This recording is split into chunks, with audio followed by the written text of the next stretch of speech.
Hi, I'm Zane Lamprey. In this episode, we go 3 sheets to Puerto Rico. I drink beer, I drink rum, and I got a hangover. That's what I do. Oh, some of us want to monkey around.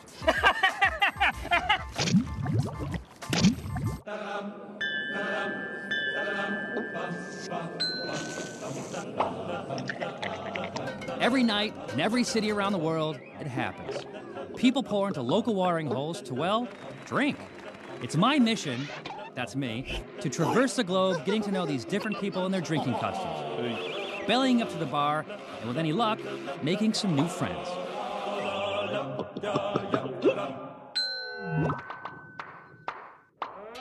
Warning, hard alcohol and machetes do not mix.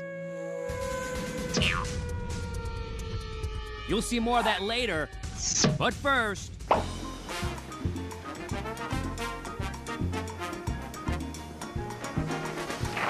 Puerto Rico, an unincorporated territory of the United States since 1898, and home to some drinks that are rarely experienced outside the island.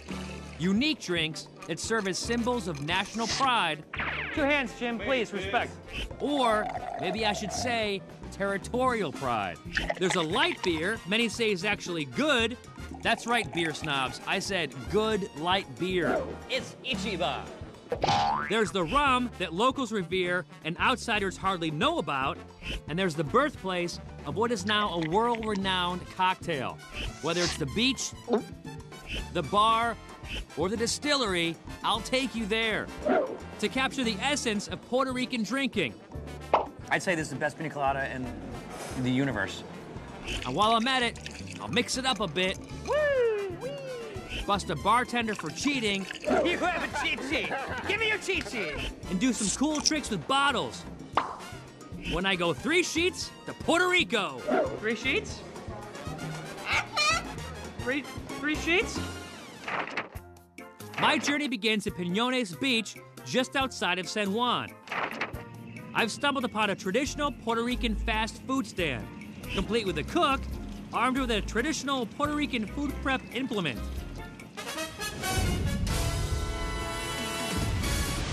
It slices, it dices, it forms and folds. The ultimate universal food preparation device revered by locals and feared by outsiders. The machete. This product is not allowed on airplanes.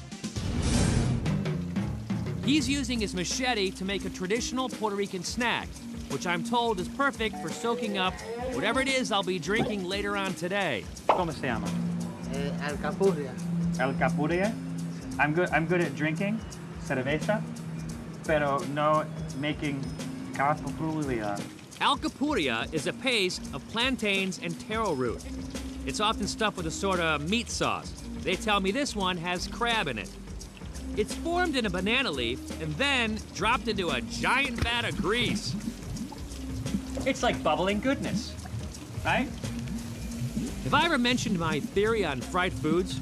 You can fry anything, and I'll eat it. You could chop your finger off with that machete, put it in here, bread it, fry it.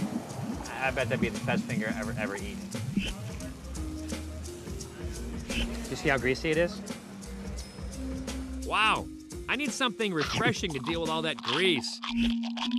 And as luck would have it, there just happens to be a guy on the beach with a giant machete and a couple of fresh, juicy coconuts. I'm gonna call him the King.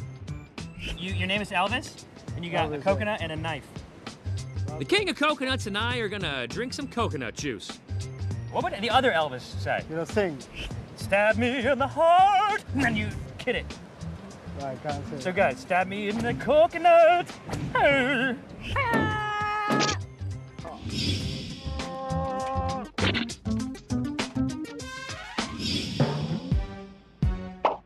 Coconuts have high levels of lauric acid, which is believed by many to have powerful medicinal benefits. Elvis. Hey! Hopefully it'll strengthen my system for the inevitable. Hey, Elvis! You know what I wish I had besides a really sharp machete? I wish I had a straw. Where you get that from? I didn't see where you get it from. It's good. It's good. You know what we need to put in this? Rum. Rum? Yeah, you guys have rum here in Puerto Rico? Does Elvis have rum? Of course he does. And not just any old rum, he's got Don Q, or Don Q, as they say in these parts of town. Yeah, a little bit. No, go nuts. It's a drinking show. I don't even see any coming out, Elvis. There we go. Hey, it's rum! That's good there. Though it's not as widely known throughout the world as some other Puerto Rican rums, it's the top-selling rum among locals. Yeah. Good. Tastes rummy. Yeah, put a little more in there. You want some more? Yeah, don't be shy. Don't get drunk. Why? Because. That's my job, to get drunk, Elvis. To get That's what drunk. people want to see. They want to see me drink. So what makes Don Q rum so special? Let's go find out. So I leave the beach and travel to the town of Ponce to visit the historic Sarayas Castle. This opulent mansion is actually a museum that used to be the home of Don Juan Eugenio Sarayas Perez. He's the guy who started Don Q. He's dead now. And no, they don't make rum here at the museum, but they do make it at the nearby distillery. Let's get the facts. The Don Q distillery sits on the site of what was once a sugarcane plantation. But in 1865, sugarcane mogul Don Juan Eugenio Sarayas Perez imported this copper still from France and got into the rum-making business. Don Q makes about 60% of all the rum sold locally. It is available in the US and other countries, but in limited quantities. Don Q, by the way, is short for Don Quixote. But back when it was established, there were copyright issues with the title, so they couldn't put the whole name on the bottle. Okay, enough with the factoids. Back at the museum, I need to find someone to drink with me. Do you know our viewers? Have you ever watched the show? I'm afraid I have never watched I'm afraid the I show. haven't either. I heard it's good. This is Miriam, the museum lady. She works here at the museum and has nothing to do with the making of rum. But somehow I've convinced her to join me. Maybe you need lipstick on. They can put lipstick on me. They put like white or shiny lipstick on. On me? On men. Newsflash, 3 Sheets does not have a makeup department. Jim, I'm getting a little sweaty. That sweat and those blemishes and little pockmarks on my skin are real. Okay, that's enough. That's enough.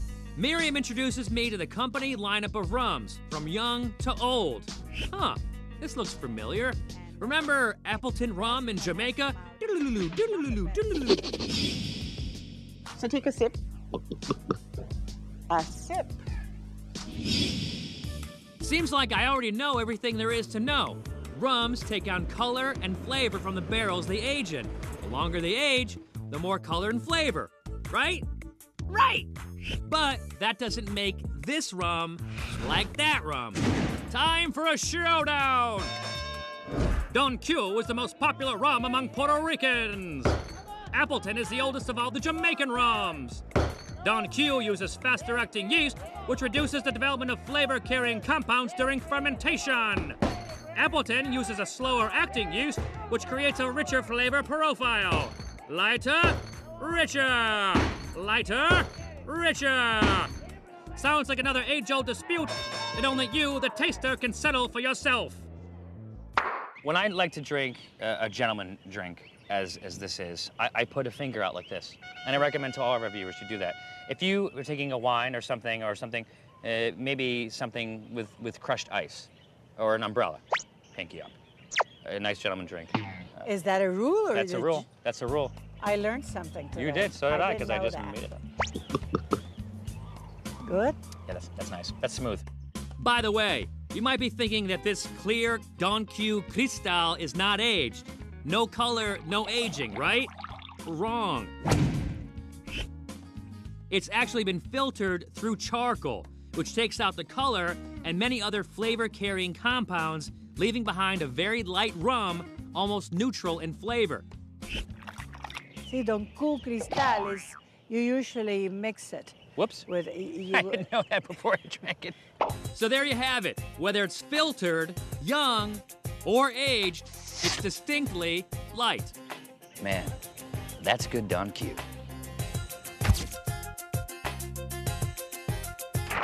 But come on. If you come to Puerto Rico, you're not gonna sit outside and slug straight shots at Don Q in front of an old mansion that's been converted into a museum. I need to get to the bottom of the Puerto Rican drinking scene. So I'm headed to Old Town San Juan, where there are bars, great traditions, and some drinks with my name on them. Coming up, the ongoing debate over who invented a world-renowned cocktail. And the pina colada, it started here. Yeah, 1963 Barachino. in Barachina. Yeah.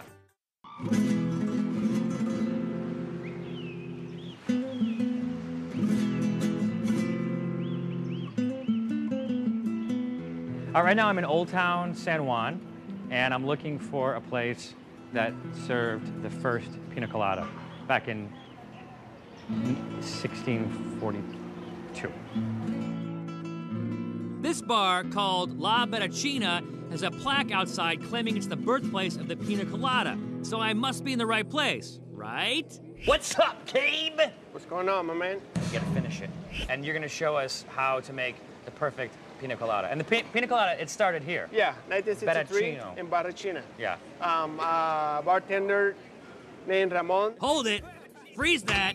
Did you see that? Look, he's cheating. Named Ramon. You have a cheat sheet. Give me your cheat sheet. Give me it.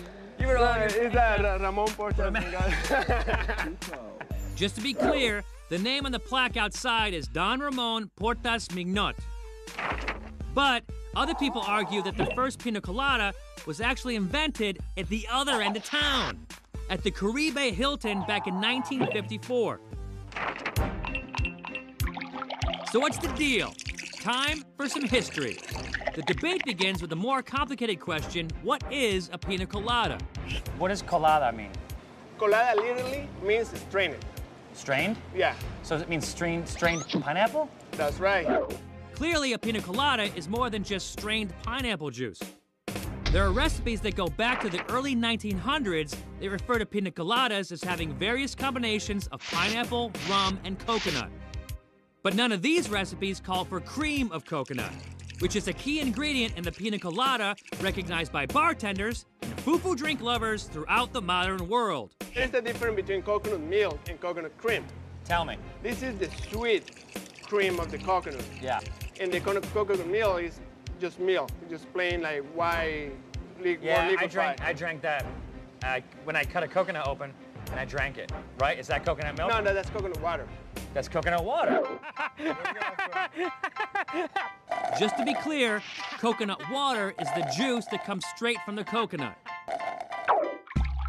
Coconut milk is a thick, white substance that is strained from shredded coconut meat, often used in soups.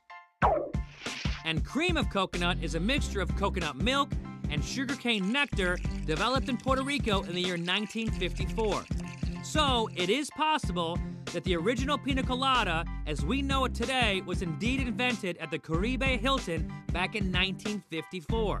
In fact, it is more frequently credited as the official birthplace of the drink. But La Berachina has this cool plaque, a friendly bartender, and me inside it. So let's do this. No measuring, just eyeballing. So watch closely. Ice in a blender, It's an exact science. pineapple juice, This much of pineapple. A little more. No? Okay, There you go. coconut cream, You get to see this over here, how thick it is. Nice. That is pretty good. and rum. There you go. Okay, let's finish it. Okay. What was that? That's it. There we go. And look, Well, why not? you know, whatever. When in Puerto Rico. Next, he blends, pours, and garnishes. Normally, I don't drink, sugary, sweet drinks like this. After this one, you will. I will. I'd say this is the best pina colada in the universe. There we go. We're In taking. the universe. So if you come to Puerto Rico and you come to Old San Juan, then you have to come to Berachino and you need to ask for Gabe and he'll hook you up. You know what I mean? Yeah. You are a sly dog. Yeah. Keep your eye on him. But there's more to drinking in Puerto Rico than just pina coladas. much more. And I'm told to expand my Puerto Rican drinking horizons, I need not look any further than No-No's. Here, the bartenders fear no bartending challenge.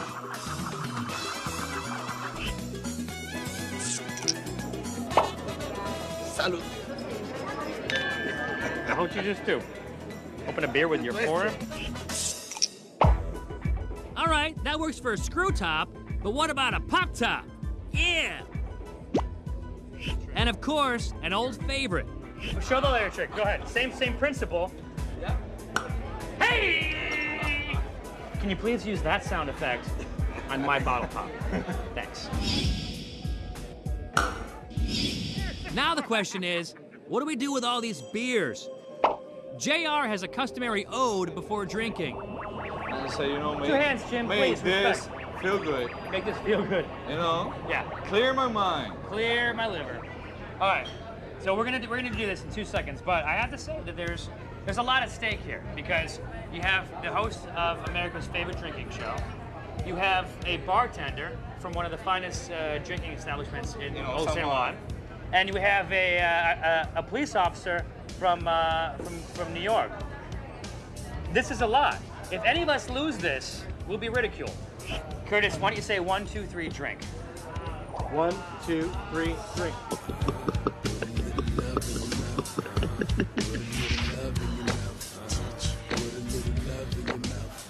Exactly in the order it should have happened. I would not like to be you. There's gonna be a lot of cops that are unhappy with you. Maybe you should move to Canada.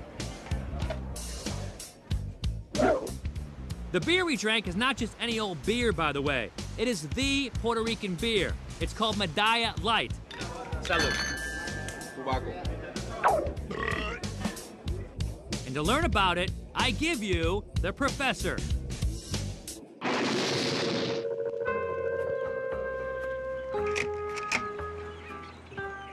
Thank you, Zane. With an alcohol content of roughly 5%, Medalla Light is stronger than many other light beers. Yet it contains only 98 calories per bottle. And it's known for having a stronger flavor profile than many of its watery competitors. It has won several awards for its notably distinct hoppy character. But if you want to try it, you need to come to Puerto Rico because it's not exported. You gotta come here and drink it. Back at the bar, JR's fellow barkeep, Jorge, wants to school me on their house mojito. Let's refer back to the 3 Sheets recipe book. The original mojito, invented in Cuba, is a mixture of rum, sugar, ice, lime juice, spearmint, and soda water. But the truth is, the fixins vary from country to country and bar to bar. Remember Belize? Is this the secret ingredient? It's similar, yeah. This is basically what my secret ingredient is. Yeah, this is the secret ingredient, so we're not gonna tell you what it is. Okay, go ahead. Sugar, they use... Well, now I'm in Puerto Rico, and the bartender is showing me his house mojito. It's like a minty lemonade. It's something like you can, you know, define the mojito. It is like a minty lemonade. Yeah. You want one? Oh. Want me to make you one? Yeah. Okay. Please. Coming up, did I learn well? Find out when my skills are put to the test. Salud. Salud. Kill it, baby. And later, see if heat is really a solution for a hangover. Wow.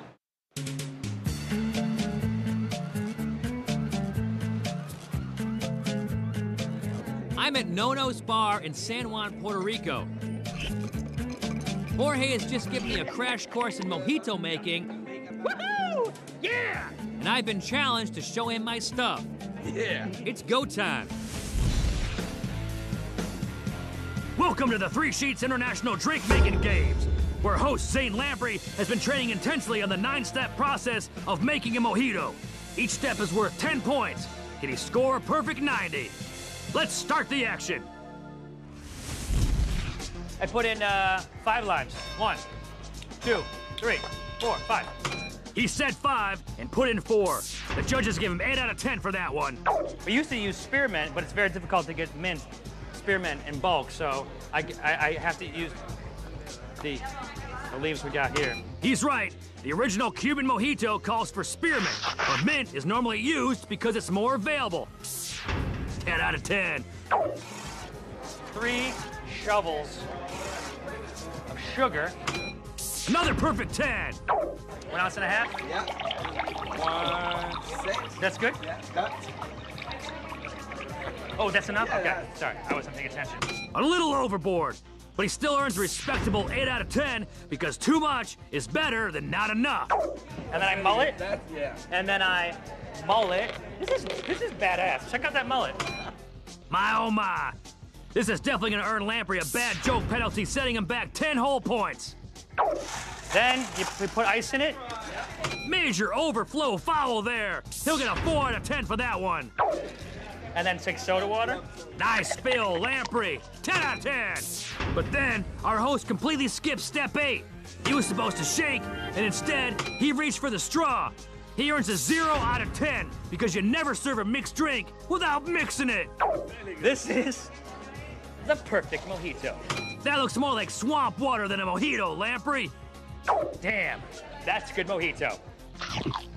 Lamprey gets a weak 3 out of 10 for presentation,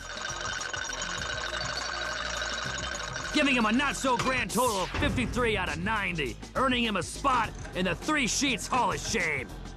Boo-hoo! Go home! Hey, remember, I'm not paid to make them, I'm paid to drink them. Yoo-hoo-hoo! And I've done plenty of that today. Wow, tomorrow could be painful.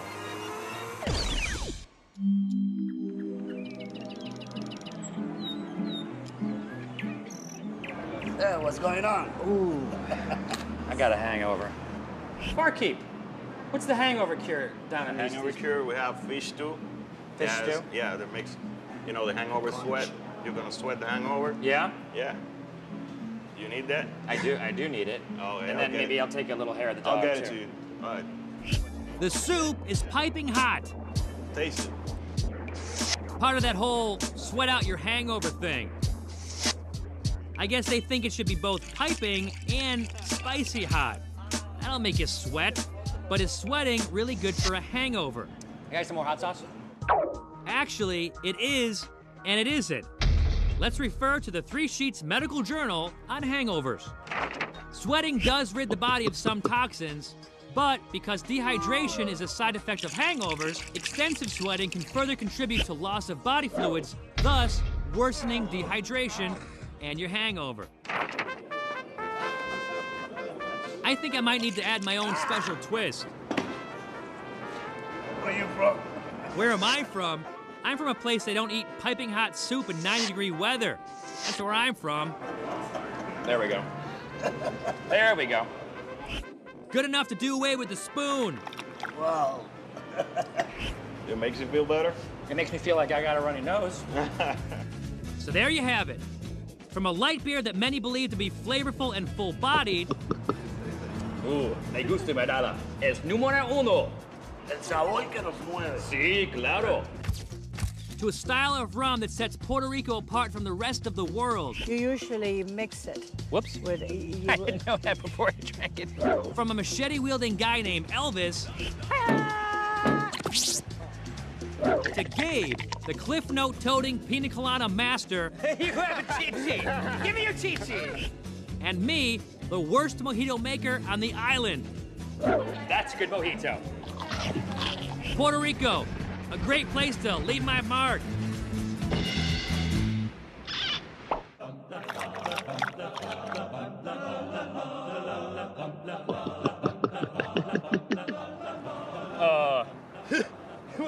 Which way is Puerto Rico? Y el loco amigo tuyo. ¡Estoy borracho!